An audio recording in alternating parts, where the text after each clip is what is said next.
Welcome to my presentation on how to secure a job offer. I hope you will find it insightful and instructive. Let's first look at what will not be discussed. This is not a full job search presentation. We're only dealing here with the end. So we're not getting into your needs. We're not talking about researching or networking or even branding. Now, if you're interested in branding, by which I mean making yourself known in the public domain to attract employers, go to my website, hsstaffing.com. You'll find on the home page a video how to create a brand to attract employers. Lastly, we're not discussing the job application process, so no cover letters, no resumes. The scenario is simple. You've reached out and now you've been contacted by an employer. They have screened you over the telephone, confirming your qualifications, asking you whatever they need to ask in order to determine whether to bring you in. It could be salary requirements, it could be information on why you left your last job or why you're looking to leave your current job. Whatever it is, they've determined that you are worth an interview. And there are 3 possible interviews: a phone interview, a Skype interview, both of which are preliminary, and the goal of both is to get the face-to-face interview. And we're going to look at all 3 in detail. My philosophy is you have to differentiate yourself from the competition if you're going to get the job. And what is unique about the job search is you don't know who your competition is. You can assume that the majority of your competition meet the minimum requirements for the job. There may be what I call a friend of being considered. It could be a friend of an employee. It could be a friend of a board member. And there could be an internal candidate. Well, they've got a leg up on you, and there's nothing you can do about it. And if there's a situation that you have no control over, don't obsess. If you're going to obsess over something, obsess over things that you can change. And you can change, you can impact, you can have an effect on you and how you present. And the best way to differentiate yourself is by having great questions to ask and phenomenal answers. But remember one thing, it's not what you say, but what they hear that counts. You know you understand everything you are saying because you have the background. The people you're talking to lack that background. And we'll get into this in a little bit more detail later on.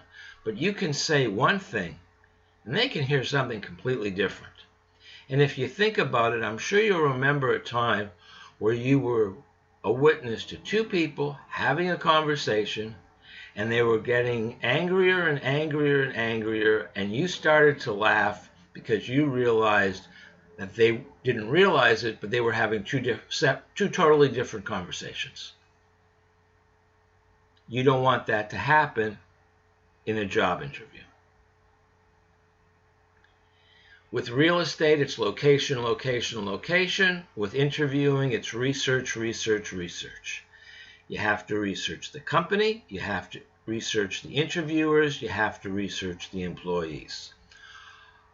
If you're watching this video, it's safe to assume that you have a LinkedIn account. You need LinkedIn to do research. Obviously, you need Google or a different search engine, but Google. And you should also have a Twitter account. Doesn't mean you have to send out tweets. You just need a Twitter account so you can do research. More on that later. You get the phone interview. First thing you do is you get dressed. If you're in your pajamas, if you're in your gym clothes, you're not going to feel professional. You have to feel professional. Now, with a phone interview, there's an advantage or a disadvantage depending on your personality. Research was done in the late 60s, I believe it was at UCLA, where the conclusion was drawn that 55% of all communication is visual, 38% is tonal, 7% are your words. In other words, what you say is the least important component to communication. How you look, how you act is the most important. Then your tone of voice. Think for a minute about someone who's talking to you, but they're not looking at you. They're looking away, they're looking at their shoes. They don't have any credibility. You're not believing what they're saying. Or their tone of voice. I really enjoy making these types of videos. Well, I didn't sound very convincing, did I? If I had said, I really enjoy making these types of videos, then you're going to believe me. You have to make sure on the telephone, because you don't have the advantage of sight, where someone can see your body language and how you're gesturing and you're nodding and you're smiling. On a phone interview, you have to make certain that your tone of voice is always positive. And there's an old salesman's trick that actually works quite well. Have a mirror in front of you. Look at the mirror and smile. Every time you answer a question, smile. It is humanly impossible to sound negative when you are smiling. You can sound sarcastic, so be careful. But you can't sound negative. So as long as you're not discussing something sad, smile. Now, there are people who make a very big mistake and they send out a different resume to every employer. You have to make sure the resume you sent that employer is in front of you, because you don't want to say anything that contradicts what they're seeing. And most importantly, for all interviews, is to listen. The employer wants to hire you. They're fed up with the process. They need someone to help them solve their problem. They need a body in the chair. They want you to be successful. They want to hire you. So they're going to talk too much. They're going to tell you everything you need to know what they want to hear. It happens all the time. But you won't hear that if you're not listening. So pay attention. Best example I can give, it's a sales position for a real estate company. And they're talking about how they need to grow their commercial real estate assets. And for 10 minutes, they're talking about commercial real estate. And then they say to you, tell us about your business development experience. And you're very proud of your residential, which you believe is more important and more impressive than your commercial. So you talk about residential real estate. And there's a total disconnect because they're only interested in commercial. You weren't listening, you don't get the job. On a phone interview, you're not going to have the opportunity to ask a lot of questions. But there are two that I recommend that you ask. The first one is, who succeeds at your company? This goes to culture. You want to make sure that you're not wasting your time and you're not wasting their time.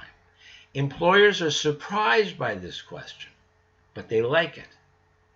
They may say, what do you mean? You say, well, what type of person? I'm not talking about qualifications. I'm talking about personality. I'm talking about culture. And just to give a silly example, let's just say they say to you, we micromanage everybody. And you cannot stand to be micromanaged. Well, you end it right there on the spot. You say, listen, I don't want to waste your time, but I'm not the type of person who can be micromanaged. So thank you very much. No hard feelings. Glad we clarified this. Best of luck. Goodbye. The second question is, what did the last person who had the job do that you wanted to see continued, and what would you like to see done differently? This is the professional way to ask the question, why is this job available? Now, if they say there was no last person, this is a brand new job, then you have to make certain that they've thought it through. I can't tell you how many people, myself included, have been hired to be the first person in a job that wasn't thought out. The supervisor didn't want to supervise. The department paying the salary didn't want to pay the salary.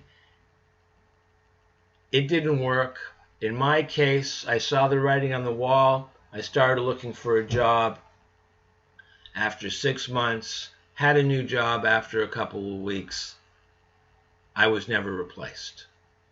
So if the answer is it's a new job, ask questions to make certain that you're comfortable, that everybody is on board with this new position. But if it is a replacement, by asking this question in this way, you don't sound gossipy. Why is the position available is none of your business. Except, of course, if the person is on maternity leave or some other leave, a sabbatical, and they'll be coming back and it's really a temp position, they should have told you about that. And 99.9% of employers will. But under normal circumstances, it's none of your business why the person left. What is your business is what the person did correctly, what they want to see continued, or did, let's say, incorrectly, although it may not necessarily be that they made any mistakes, but what the employer wants to see done differently.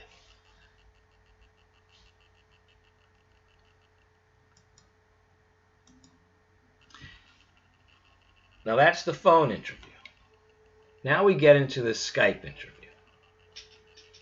And everything I just said for the phone interview holds for the Skype interview, except for two things. First, dress. If you're a man, I would not wear what I'm wearing, which is a turtleneck, a collared shirt, not a suit and tie. I wouldn't even put on a tie. They know you're home. You don't wear a tie in your own house. I don't think it's necessary. I wouldn't recommend it. Ladies, you'll have to translate that into women's fashions. But look at my photo. You'll see that I'm only showing myself from the chest up. That way, I'm sitting straight, good posture. My shirt is not wrinkled. And there are a lot of people who, when they are interviewing, they get comfortable and they sit back in the chair, and then their shirt gets wrinkled, and if they've got a belly, it's exaggerated because of the camera. So you want it to be chest up. But look at the picture. What do you know about me from this picture? In a job interview, I would never say I exercise. But on the right, you see the exercise bike. So that sends the message, hey, he takes care of himself. He's health conscious. That's a positive thing. We're not going to have a discussion about it. It's the books. People say, oh, he's well read. I had one interview, not for a job, but for a new client. And he actually recognized some of the books on my shelf. And we started to have a discussion about the books. It was very interesting. When you have a Skype interview, you want to set the set, if you will. The set is the background. You want to engage. This is why you research employers. This is why you research interviewers. People hire people they like. And if you share something, if you have experiences in common, you've got a better chance of getting the job because they'll like you. So in this case, we had a nice discussion about the books. Now let me tell you two stories about Skype interviews. One that didn't go well and one that went great. I said at the beginning, it doesn't matter what you say, it's what they hear. I had a Skype interview with the candidate. In addition to being a career counselor, I'm also an executive recruiter. The job, I don't remember what it was exactly, but the one qualification that was of primary importance was being detail-oriented. Started the Skype interview. You all know how it began, just confirming contact information, salary, skill set, normal stuff. And then I said to the gentleman, this job requires someone who is very detail-oriented. Talk to me about a project you worked on where you had to be detail-oriented, and he was prepared and he started to talk. When he did, all of a sudden I realized where he was. He was in his bedroom. Nothing wrong with that. The camera was facing the bed. Nothing wrong with that. Except for the fact that the bed was not made and every picture on the wall was crooked. No detail-oriented person is going to have a Skype interview and not make the bed. And no detail-oriented person is going to be able to stand being in a room where all of the articles, the items on a wall are crooked. So it didn't matter what he said. I listened with my eyes, not with my ears, and I didn't submit him. Another interview I had, also Skype, went very well. Same situation, bedroom bed. The bed was made, everything on the wall was straight. As we got to the end of the interview, as I always do, I asked the prospective candidate if he had any questions for me. And he started to ask questions, at which point the bedroom door opened and his 3-year-old daughter came into the room, closed the door, climbed up on the bed, and was sitting there watching. And she was cuddling her stuffed dog. And I realized that he didn't have a clue that she was in the room. So when I finished answering his questions, I asked him, I said, I have one final question for you. What is the name of your daughter's dog? And he looked at me like I was crazy and said, we don't have a dog. And I said, well, it looks that way to me. And with my index finger, I made a circle, implying that he should turn around. And he turned around, and then he came back to me and asked, how long has she been in there? And I said, 5 minutes. She then did something interesting. Instead of staying on the bed or climbing off the bed and leaving the room, she went over to her father, and her father picked her up, put her on his lap, introduced ourselves, and the two of us had a conversation. I'm sure he told me her name, so I probably began with, what's your dog's name? And then, what do you want to be when you grow up? And who knows what. But for a few minutes, the two of us had a conversation. Her father was the high chair. Her father did not prompt her, didn't help her out in any way. We had a conversation at the level of a 3-year-old, but she was articulate, she was engaging, It was a nice, fun conversation. I'm sure at the end I said it was very nice meeting you and your dog, and then I would have thanked her father, told her father I'd be in touch one way or the other, and that was it. When I submit a candidate to a client, to an employer, in addition to the resume, I include a summary of the interview. And in this case, I decided not to talk about the little girl. Lion calls me up and says, yeah, he's qualified, but there's really no spark. There's no excitement here. Let's wait and see some more. I said, okay. But there's one thing I neglected to write. I decided not to. Maybe I should have. And I told him about his daughter and the fact that she wasn't afraid to speak with me and that we had a real conversation. And that impressed the employer. And she said, you know what? He's worth bringing in. His daughter got him the interview. He didn't get the job, but his daughter got him the interview. Keep that in mind for Skype. I'm not saying have a child come into the room. I am saying make sure the room is neat and clean. But I'm also saying make certain that the background is something that can engage the interviewer. If there are things you want the interviewer to know about you, but you're uncomfortable bringing it up, have it in the background. For example, I work with a lot of veterans. I had one veteran who had a lot of citations. His resume began under selected accomplishments, highly decorated veteran of the U.S. military. I forget which service. It's not important. On the wall behind him, framed, were all of his medals, honors, ribbons, citations. They asked questions about it.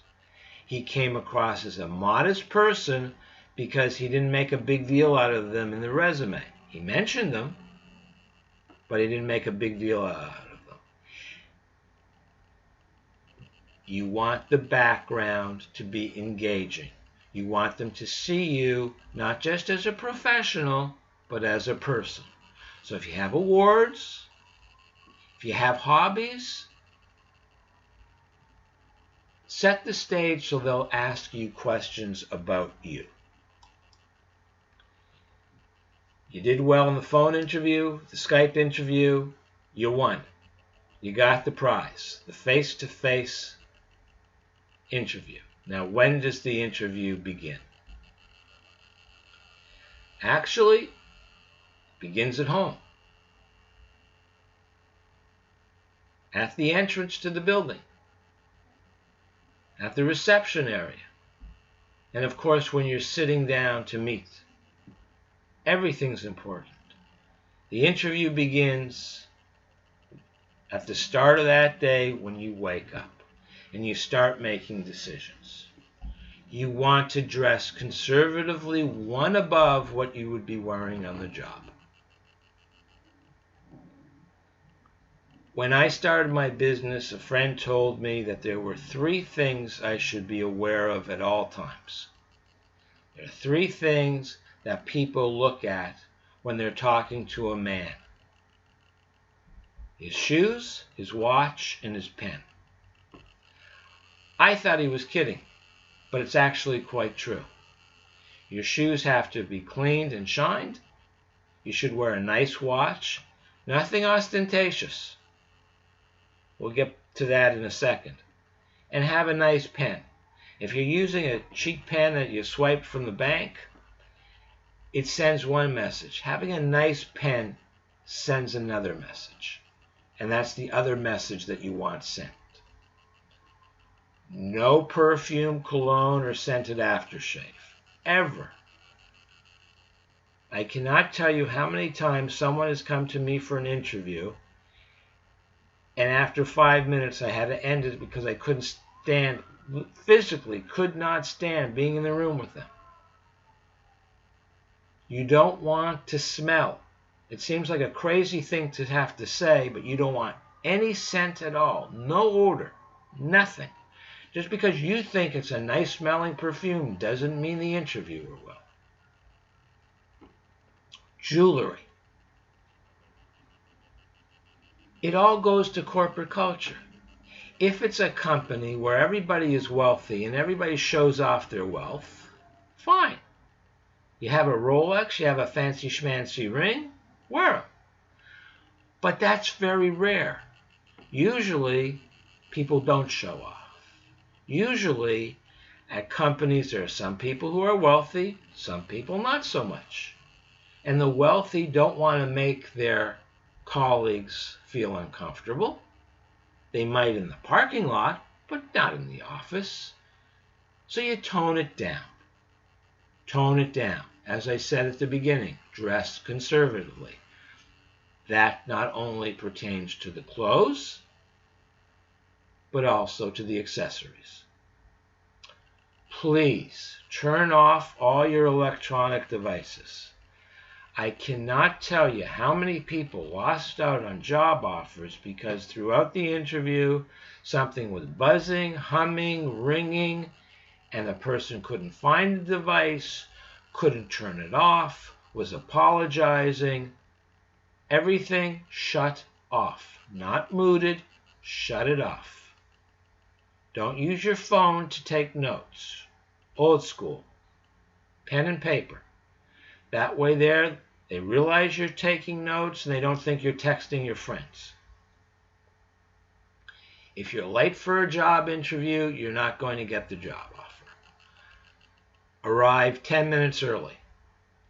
If you're going into a large building with security, arrive 15 minutes early. That's fine. Earlier than that shows a time management problem. There's always an exception. If it's terrible weather, it's not going to be held against you. You arrive and you're a half hour, 45 minutes early. You go inside and you say, with the weather, I apologize. Ignore me. You don't have to entertain me. I will introduce myself again in a half hour. Say with a smile on your face, it's understood. It shows responsibility. Don't worry about it. Of course, if there's a cafe next door, go in and get a hot chocolate or a cup of coffee. And then arrive 15 minutes early. But if it won't work and the weather's bad, it's not going to be held against you. The most important person you're going to meet is a receptionist. If she doesn't like you, your goose is cooked. There's a very simple way to get the receptionist to like you. All day long, she sees professionals when they meet shake hands. No one shakes hands with the receptionist. Shake hands with the receptionist. Say, hi, my name's Bruce. I'm here to meet with Sally. And put out your hand. She'll be shocked. She'll like you because you're being a professional and may ask about you. And say, I like this guy. He shook hands with me. It actually works. So the receptionist is called, and now you're alone in the room with the receptionist. If you don't want to engage her in conversation, don't engage her in conversation. If she starts a conversation with you, be polite. If you're a man, make certain that she doesn't think for a minute that you're flirting with her. If she's busy, leave her alone. People come in, end the conversation. Just stop talking. Let her do her job. She contacted the person with whom you're going to be meeting. That person comes out. Now your body language is critical. With confidence, you stand up. Good posture. You hold out your arm. You shake the person's hand. Stare them straight in the eye. Look them straight in the eye and say, thank you for inviting me in for the interview. I appreciate it. A firm handshake. Women have an advantage over men in this respect when meeting a man. Men expect, I think it's in our DNA, that a woman will give a weak handshake. When we get a firm handshake from a woman, we like it. Never give a weak handshake, what I call the dead fish handshake, or the tip of the fingers handshake.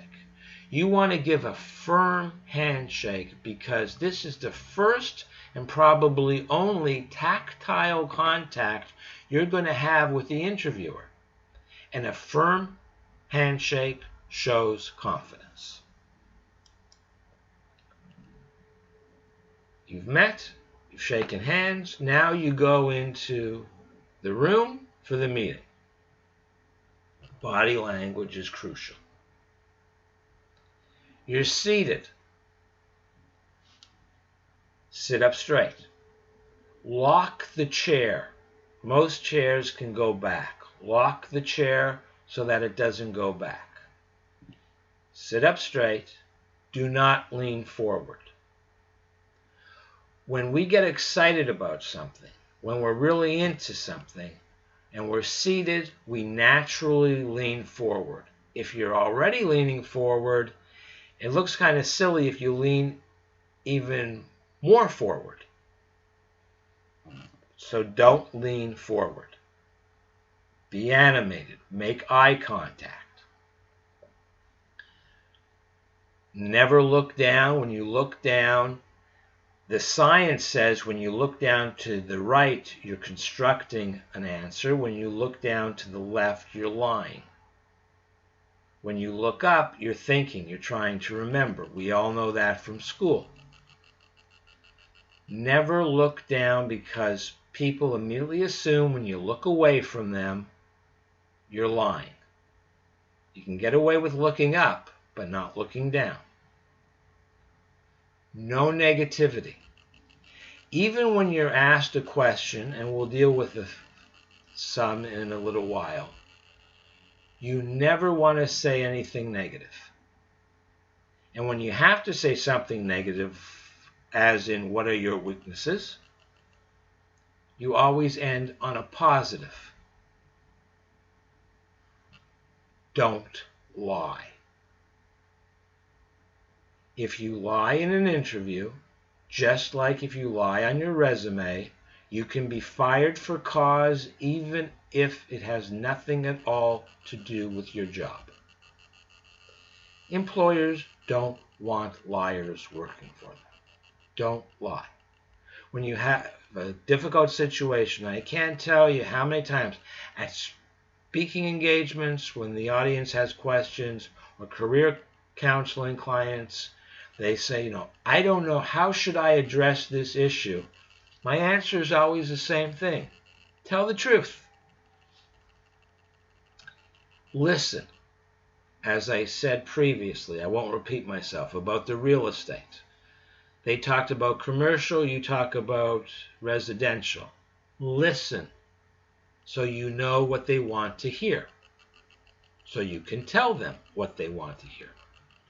There are people who are shy, and they don't like to brag. And there's nothing wrong with that, except in a job interview. In a job interview, you gotta brag. You've got to blow your own horn because there's nobody else who's going to blow it for you. This is my solution. When the first time you're asked a question that deals with your accomplishments, you say, I'm going to answer your question, but I want you to understand something. I've been very fortunate in my career. I worked with a lot of good people. So I want you to know that while I'm going to focus on projects I worked on alone, or my contribution to the team effort, there was a we behind the I, or there is a we behind the I. And now you can brag all you want, and they know that when you're saying I, you really mean we. Direct answers to direct questions. It is aggravating when somebody asks you a question and you don't answer it right away. You give all sorts of background that you think is important. Well, it's not. Just give a direct answer. It's like if you watch a politician on the news, the reporter asks one question and the politician answers something totally different.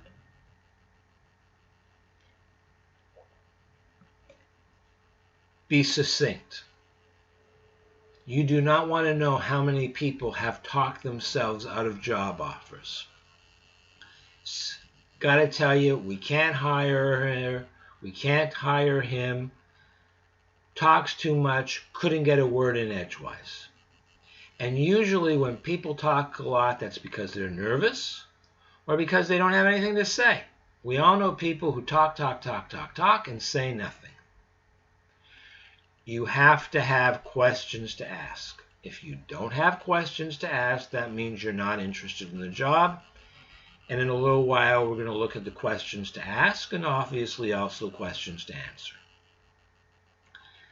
Finally, at the end of the interview, you ask for the job. You have to show interest. So you say, I can't believe it, but I'm even more excited about this job now than I was when I arrived. What's the next step? And whatever they tell you, that's the next step. Which brings us to follow-up. The same day, you have to send a thank you email to everyone you met with.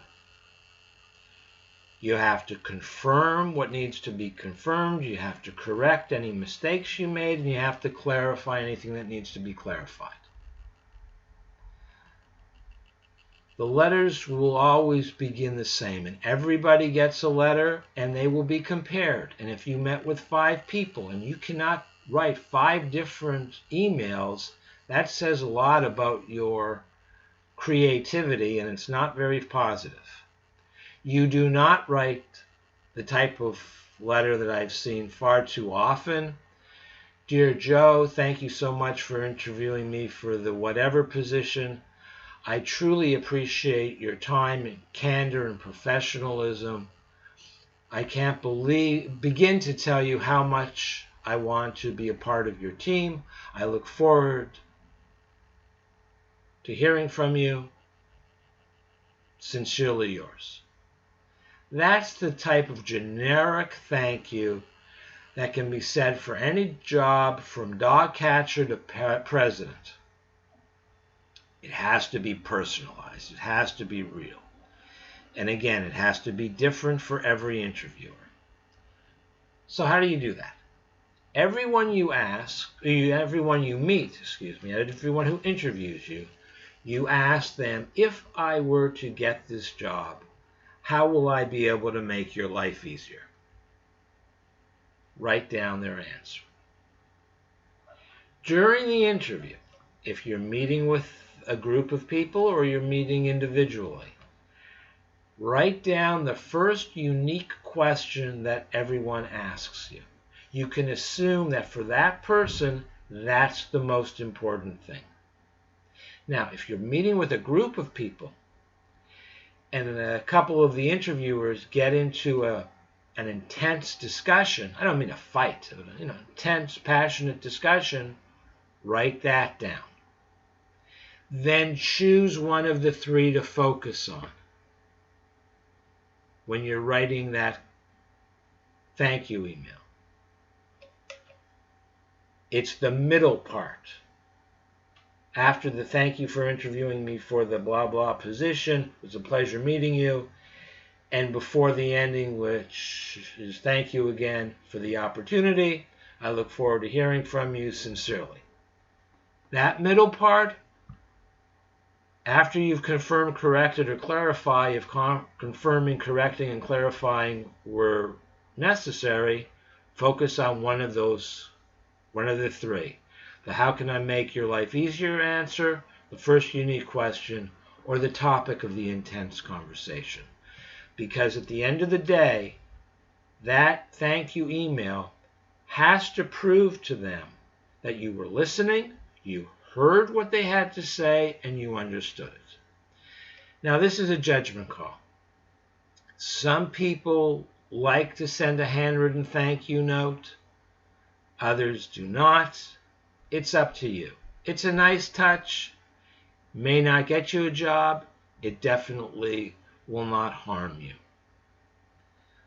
But a bad thank you email can destroy a good interview, just as a good thank you email may be able to repair the damage of a bad interview. Any requested information, get it to them sooner rather than later.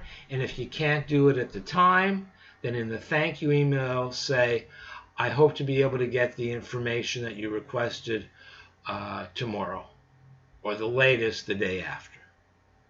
If they want references, by all means, if you're interested in the position, give them 3 professional references. But before you give them the references, call them up, make sure they're in town, make sure they're available, and prep them. You don't want them to call a reference who's out of town.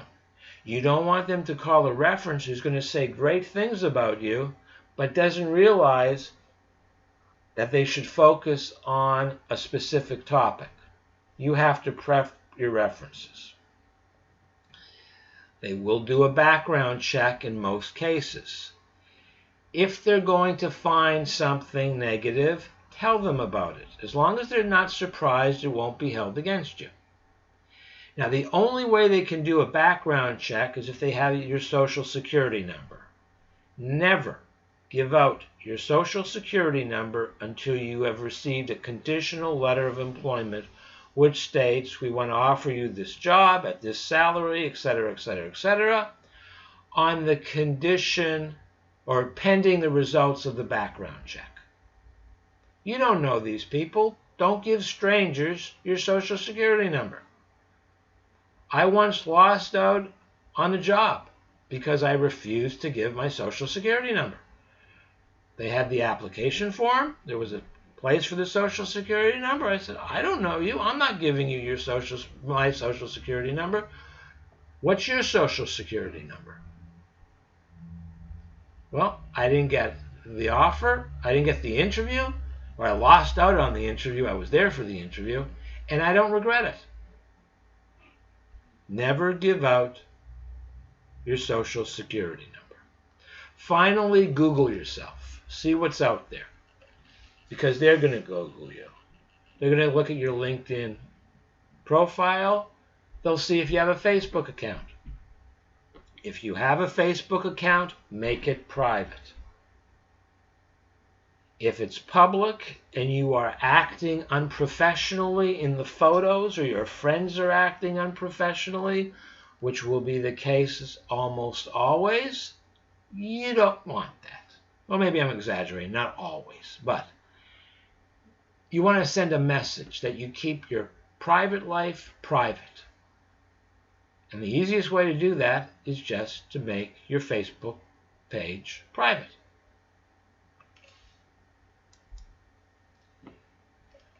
Now comes the Shakespearean question, to call or not to call. The end of the interview, you asked them what the next step would be. And they said, we will contact you in 2 weeks. 2 weeks go by, you don't hear from them, wait another week. Things happen. Wait another week. They told you to call them in 2 weeks. You called them.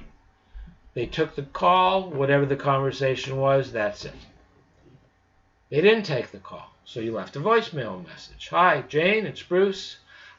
We met 2 weeks ago to discuss the whatever position. You had indicated I should call you today. I'm just following up. You can reach me at, and repeat your telephone number. Thanks very much. I look forward to hearing from you. Have a great day. And you hang up. A week goes by. She doesn't return your phone call. You got your answer. 99% certainty you're not getting the job. Send a thank you rejection letter.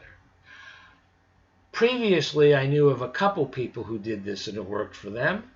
I wrote a post about it on LinkedIn. You can find it easily enough by going to my LinkedIn profile and clicking on posts. This works for a lot of people. 3 weeks have gone by. No positive or negative response for that matter. You send the following letter. Dear Jane, thank you again for interviewing me for the position. I assume that you have decided to go with a different candidate. While I am disappointed, I just want to wish you and your new hire the very best. I look forward to seeing you in the future. Sincerely. Employers like this. Now it's mailed. Old school. Piece of paper. Envelope. Not handwritten. Use the computer. Type it out. But old school. Piece of paper, envelope, stamp. That way there, you know they're going to get it. It's not going to go into spam. People who have sent this letter have gotten job offers with the company. Not for the position they applied for, but something else. Because this is a nice touch. It's classy. They like it. It's remembered. And you get offered another chance for another job. Success. They make you an offer. You can make one counter offer. This is not a long, drawn-out process. If the offer is acceptable, accept it. If it's not acceptable, prove it to them. Bring in your budget and say, look, this is what I need. This is what you're offering. You don't want me working here from 9 to 5 and all day long thinking about how I'm going to pay my bills and then having to go out and get a second job or do consulting gigs. You want me focused 100% on my work here. I can't do that with this salary. But let's look at benefits, you say. Because on your budget, you're paying for some things that maybe they'll pay for.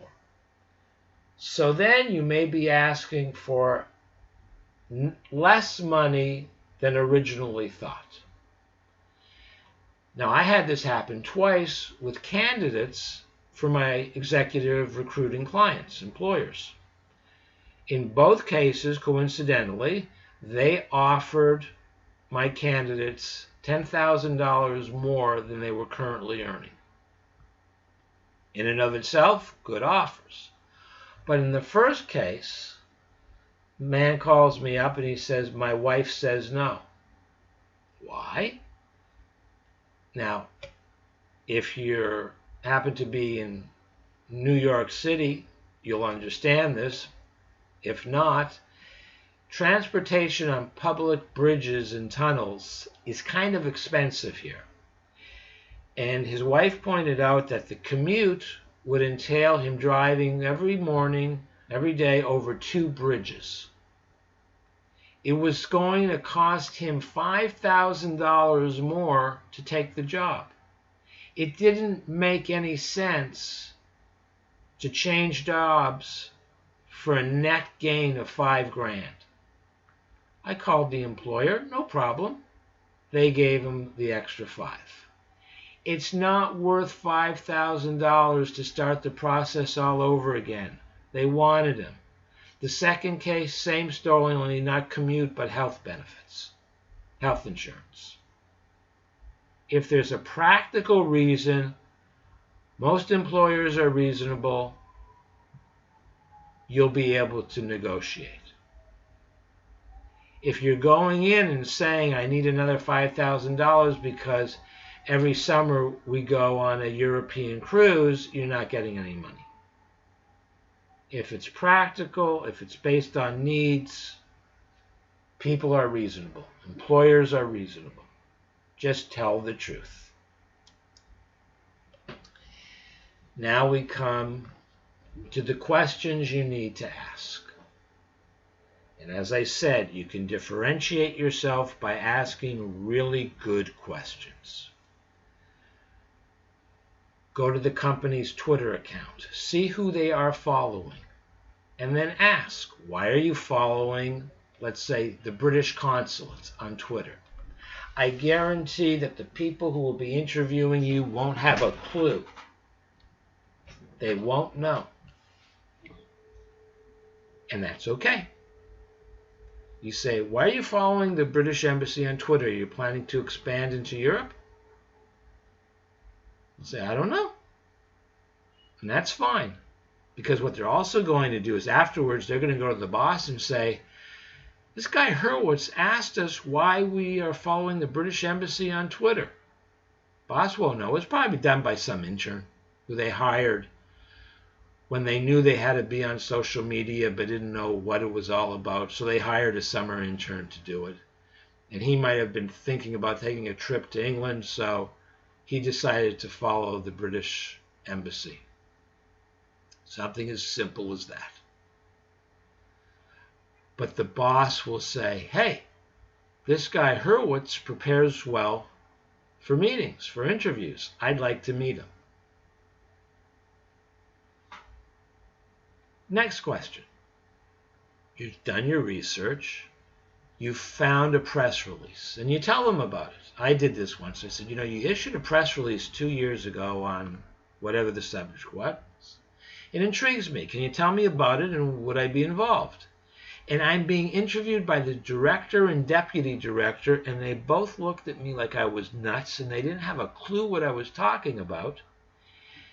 And then I said, knowing full well that I hadn't got anything wrong, I said, well, wait a minute, maybe I got it wrong. And then I opened up my file, my folder, and right on top was a press release. And I said, no, and I read it, and they said, we don't know anything about it.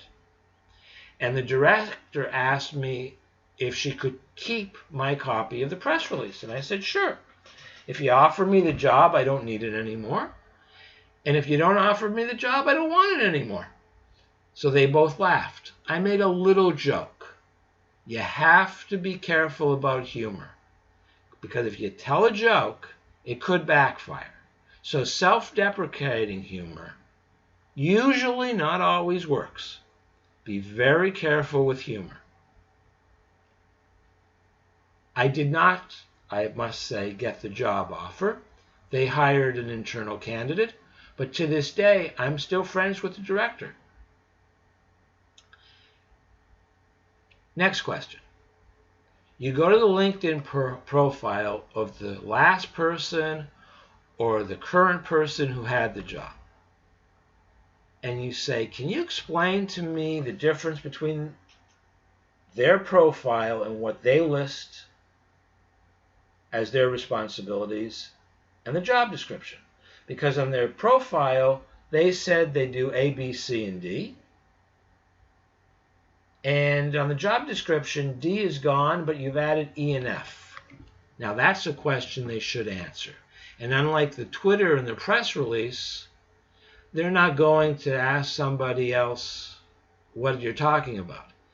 In this case, they should know it, and they'll be impressed by your researching skills. And it's a perfectly legitimate question to ask. Now, if you didn't ask this one during the phone or phone or Skype interview, or if you're being interviewed by different people, the question really is, why is the job available? As I said before, and I'm not going to repeat myself, but what would you like to see continued? What would you like to see done differently? How will I be able to make your life easier? You might have gotten the answer if you asked it in the phone or Skype interview, but I wouldn't recommend it. I don't think it's appropriate. If you need a third question, then maybe that one. But this is something you can ask everyone. And as I said when we were discussing the thank you email, it's an important question to ask because it may turn out to be the focus of the thank you email. Who succeeds here? We've already talked about under the phone and Skype interview, so no need to repeat. Now, this final question is rather interesting. Yesterday, I spoke on this topic at the New York Public Library, actually the Science, Industry, and Business Library. And the original question is, what concerns do you have about my candidacy? And I said, I don't like that question because it ends on a negative. But the positive of it is if they have a problem, you can address it. But I wouldn't recommend asking the question. And a nice woman picked up her hand and said, what if instead of saying concern, you say clarify? This question I like. It's a good way to end an interview. Is there anything you would like me to clarify about my candidates or my answers to the questions you asked me? There's no negative there. Clarify is neutral. I would ask it. Now, questions to answer. They're going to go over the job description. When someone hires me for career counseling or just for interview prep, I've got the job description. I go over the job description with them and I ask them questions based on the job description. That's going to happen. I wrote a post on LinkedIn a little while ago when I thought of this question for employers. If I hire you, what will my company look like in 5 years? That can be the only question that they have to ask you. Because if you've done your research, you're going to know about corporate culture. You're going to, of course, know about the job. You're going to know about the company. And you can say, well, based on my research, this is what's been happening with your company over the past few years. These are your goals. You have to protect the mission, have to protect the vision, and continue to grow in this area. Maybe to branch out in other areas. There's really no wrong answer because it's all hypothetical, and if you do it well, what you're doing is you're showing just how qualified you are for the job. Now, if there are assumptions that you're making, for example, that the company wants to grow, to expand to Great Britain, to become an international company, you can ask that question. Let me clarify, is that something you're looking for? And if they say no, then fine. If they say, listen, we just want to know where your head's at. So don't worry if you say something and it's not something that we're not interested in, that's not going to disqualify you. And they'll probably be telling the truth. But I don't know if they're going to ask that question. It's a funny thing. Recently, I got a new career counseling client. He had been employed for 20 years, was looking for his first job in 20 years. His 22-year-old daughter had just gotten a job, and she shared with him, I think he said 3 or 4 books on interviewing. And he went through them. He wrote down every question that these authors said could be asked. He had the answers. He was all prepared for the interview. And not one of the interviewers asked a single question that was in any of the books. Now, a lot of career counselors have never hired and have never fired anyone. And for them, job search is an academic pursuit. Everything they know is from what they've read and not what they've done. And I don't recommend you use them as career counselors for that very purpose. Because career counseling is not an academic pursuit, it is a real pursuit. There's no theory. It's all practice. These are questions that you are very likely to be asked. What do you know about us? Everyone reads and learns the website. You have to deeper. Google them. But let's just focus on the website for a moment. Let's say, well, I know you offer 3 services, A, B, and C. I'm curious as why you don't offer D. It would seem a logical extension. What you're doing is that you're showing them not only have you learned about them, but you've thought about them.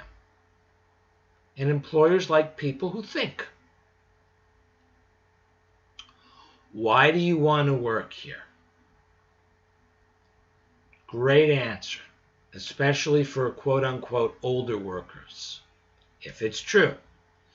I saw on the LinkedIn profiles of most of your employees that they've been with you for a long time and you promote from within. That's what I'm looking for. Because there are two problems with older job seekers. The first is they're worried that you're not going to stay long. So by talking about professional growth, advancement, long-term employment, you can put them at ease. The second is you're being interviewed by somebody who has less experience than you, and they're worried that they're going to be fired and you're going to be offered their job for less money than what they're currently being paid. There's a way to overcome that. We'll get to that in a minute or two.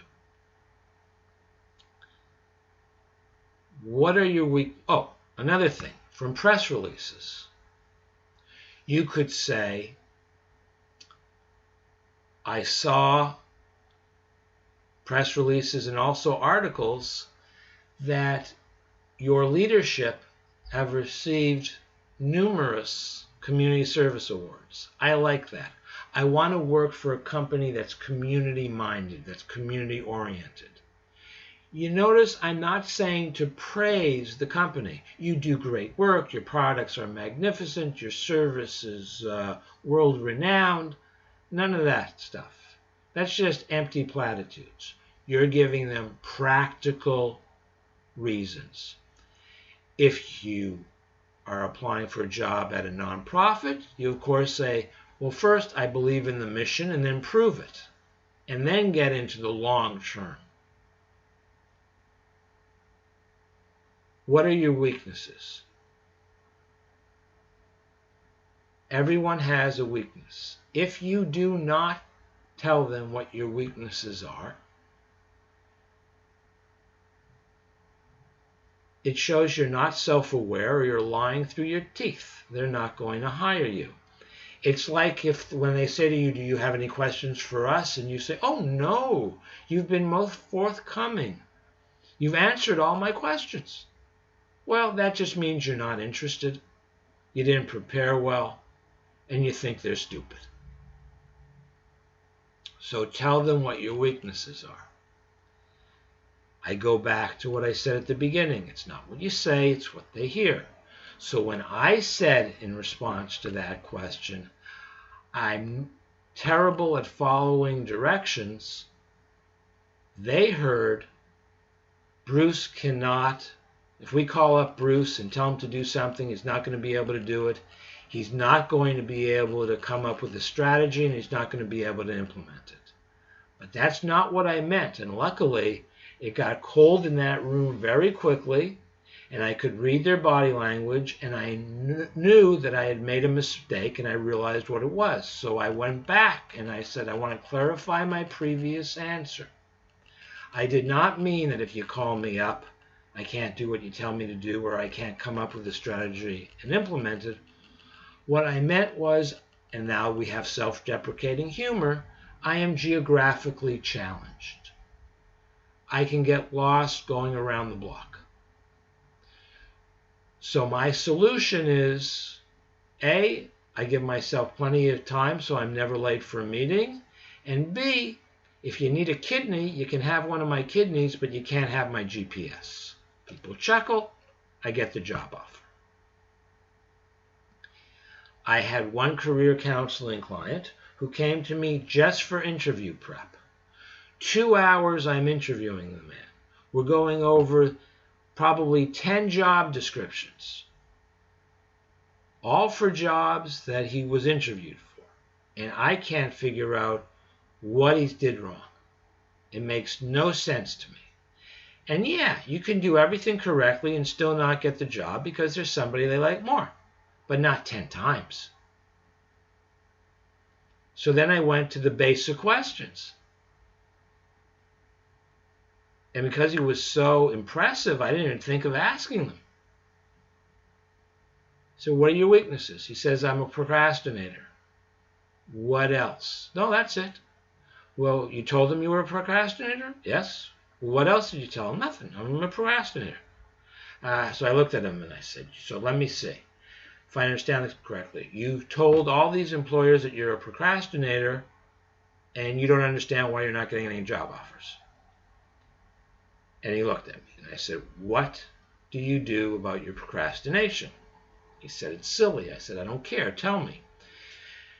Every time I finish a project early, I buy myself a Snickers bar. Did you tell him that? No. Why not? It's silly. 2 weeks later, he calls me up. I got a job. I have to thank you. I said, you're welcome. What did you do? What was different this time? He said, I told him about the Snickers bars. Now, in an interview setting, there are 1,001 different factors. There's no way to know which variable is the one that got you the job or cost you the job. It could be the fancy schmancy ring. It could be the Snickers bar. No way of knowing.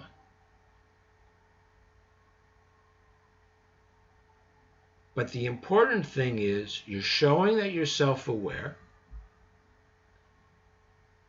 You say what your weakness is, and you have a solution. Even if it's silly, as long as you have a solution, it's fine. You're just showing that you're human. So don't worry about it. What was your greatest failure? Here, it's being self-aware, but it's also that you learn from your mistakes. And you learn how to deal with situations that are not going the way you want. So you talk about the process. Had problems, went to my supervisor, we talked everything through, made some changes, it still didn't work, we pulled the plug. Nothing wrong with that. It happens to everyone.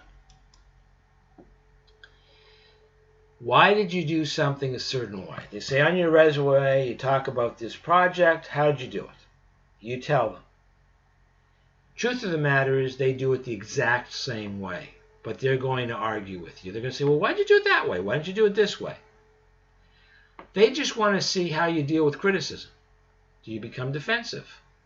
So your response could be, I got to be honest with you. We had tried that previously and it just didn't work for us, and we don't know why. But this way, the way we did it worked. Or you could say, listen, never thought of it. It might have worked. It may have saved us money. We may have gotten it done quicker. Where were you when I needed you? A little humor. But just don't become defensive. Why are you looking to leave your current job? Just tell the truth. The person who is interviewing you has personally gone through whatever you're going through or has friends who have gone through what you're going through. Just don't lie and keep your answer short. Even if you were fired, I've gotten 2 people jobs who were fired. They told me the truth. They kept it short. I reported it to my client, the employer. When they got the interview, they said pretty much the exact same thing. It's never perfectly identical, but they gave the same answer. There was no concrete difference between what they told me and what they told the employer. And I checked references, and the references confirmed what the person said. No problem. Sometimes people make mistakes, they get fired, and what's important is that they're honest about it and they learn from the experience. Same thing for why you left your previous jobs. No difference. Just don't show any negativity. Don't show any resentment. Never say anything insulting, degrading, bad about former employers or colleagues, because if you're bad-mouthing them today, the person who's interviewing you knows that you're going to be bad-mouthing her tomorrow. Now, the last question isn't really a question, but this is one that stumps a lot of people when they're given the opportunity. Tell us about yourself. The wrong way to answer this is to summarize the resume. They've read the resume. This is your chance to tell them about you as a person. I'm not talking about your personal life.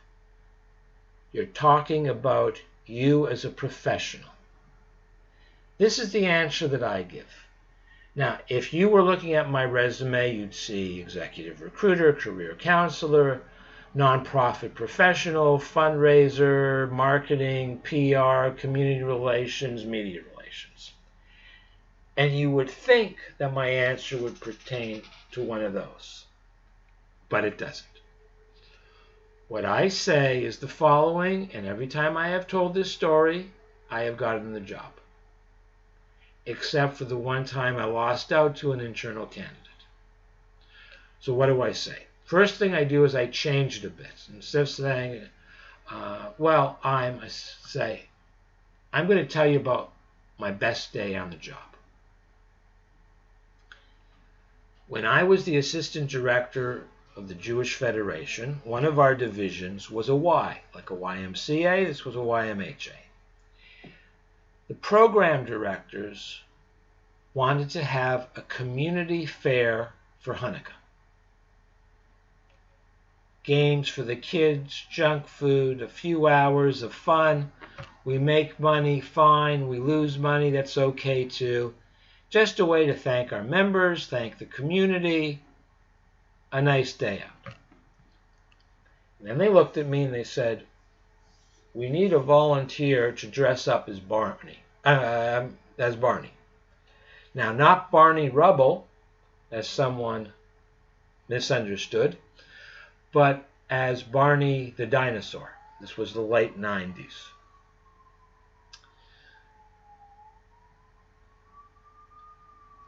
What had happened was I said to them, and I should have said this first, was I said, I'm willing to do it, but you have to choose a masculine character.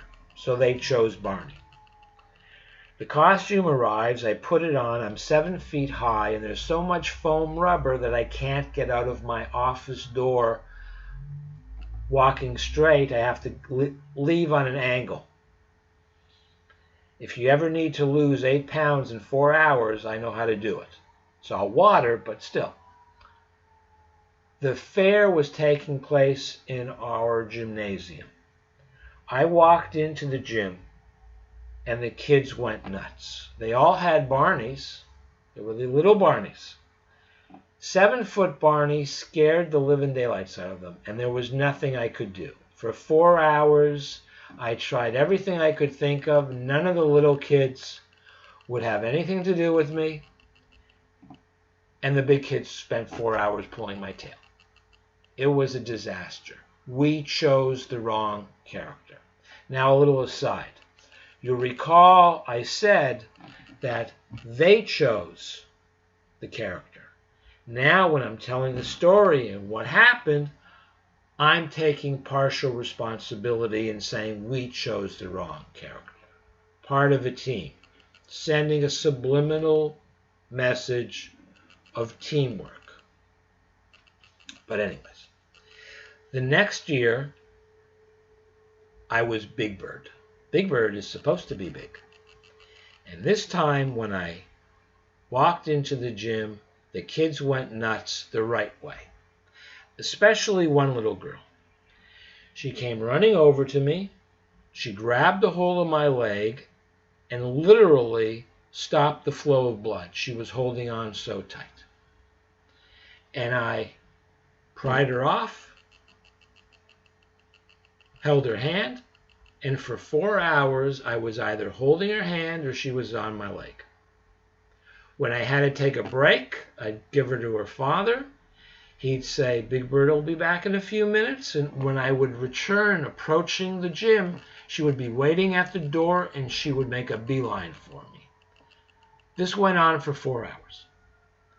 At the end of the fair, I whispered to her father, I want to give her a hug, but I can't bend over to pick her up. Obviously, he understood if I bent over, the head would come off, or if I picked her up, I had no peripheral vision, so I would bang her head up against the costume, my head, we both would have been hurt.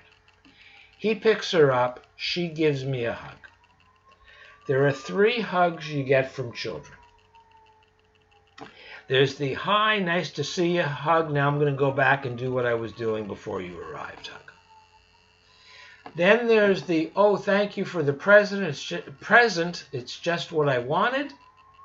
Now I'm going to go play with it hug. It's the 3rd hug that I got. That's what I call the nightmare hug. Child wakes up in the middle of the night. You go to the bedroom. They give you a hug. They've had a bad dream. They're scared. And they give you this strong, passionate hug. Protect me. Do not misunderstand. This child was not in need of any protection. She just loved Big Bird. Had nothing to do with me. Anybody could have been in that costume. That's the hug I got. We pried her off of me. Now she was far enough in front that I could actually get a good look at her for the first time. And she was 5, 6 years old. I waved to her. She waved to me. She said, bye-bye, Big Bird. I waved to everybody, went back to my office, got out of the costume. I had been wearing a long-sleeve shirt, buttoned at the collar, stuck into my trousers, which were nylon beach trousers would be the best way to describe them. The trousers were stuck into the socks because I did not want any part of my flesh touching this costume. Who knows if it was cleaned? I pulled out the trousers from the socks, the shirt from the trousers. I unbuttoned the collar, rolled up the sleeves. I looked like something a cat dragged in. It was almost as bad as Barney, covered in perspiration. I go outside into the lobby, and I see the little girl's mother. And I walk over to her, and I said, I got to tell you something. Nobody has ever hugged me the way your daughter hugged me. And she looked at me like I was the biggest pervert on the planet. She didn't know who I was. So I introduced myself. I'm Bruce Hurwitz. I was Big Bird. Now her expression totally changed. And she looked at me and she said, Bruce, I have to thank you. My daughter has autistic tendencies. When she said bye-bye, Big Bird, to you, it was the first time she ever spoke to anyone outside the immediate family or her teacher. And she thanked me again, and I thanked her. And that was my best day ever. When I tell that story, and I can do it in 3 minutes, I can do it in 5 minutes, I can do it in 10 minutes, I almost always have 75% of the women in the room in tears and half of the men, if not more. Everyone has a Big Bird story. Think of what your Big Bird story is. I have never had a career counseling client leave without a Big Bird story. I hope that you have found this presentation beneficial. I wish you the very best with your job search, and by all means, feel free to reach out if I can ever be of assistance. Good luck.